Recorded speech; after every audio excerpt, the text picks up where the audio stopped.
Good day, CG Vapor here. In my last video, I tried to recreate this hair movement from these particular scenes. And believe or not, even though this might look complicated, you can achieve the similar effect using Blender hair dynamic. Even greater is that the idea is very intuitive. Given that you already have the hair particle in place, if not, definitely check out my last video on how to do it. For now, let's cut to the chase and show you how to do it. First thing first, let me rip out the original hair geometry that we used to convert to the hair particle. Don't have one laying around, no worry, just use some simple shape to resemble the hair particle. Since we want to make a boolean object out of it, we're gonna scale up until we no longer see any hair protruding from it. Let me create another even bigger object. I will usually go with the cube cause I want to go easy on the boolean modifier and the collision detection later on. Next up, boolean modifier. Yep, you heard me right, just as simple as that, you already get some shape that close to the collision object we are looking for. What I really mean by close is that we just have to use another clip to cut out the part near the root so we can avoid clipping. Moving on, press M to move it to a new collection. You will know why in a sec.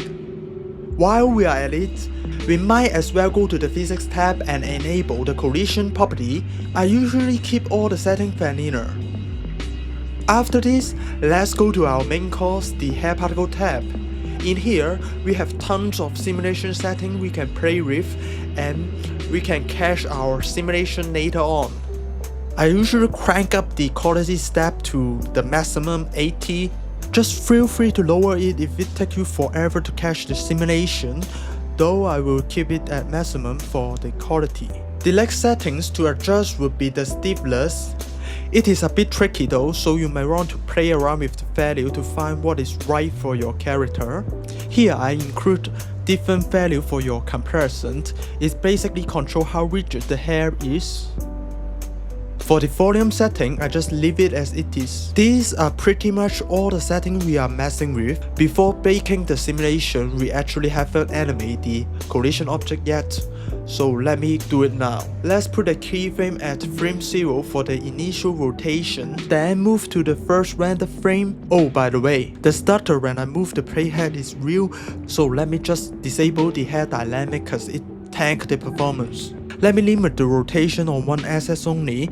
If I do multiple axes, the hair will fly all over the place. Here, things will be more clear if it is color coded. Basically, a single keyframe should not involve the change on green and blue axes at the same time. One last important settings before I end this video is the collision quality. I like to think of it like how many times it tracks the collision per second. So set it to 1, meaning that it will only track 1 per second, so before Blender load the accurate precision of the collision object, it already jumped to the next frame so it will be more stable.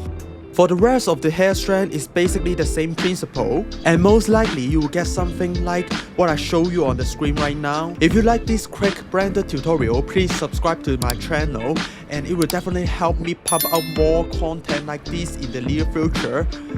So see you in the next video.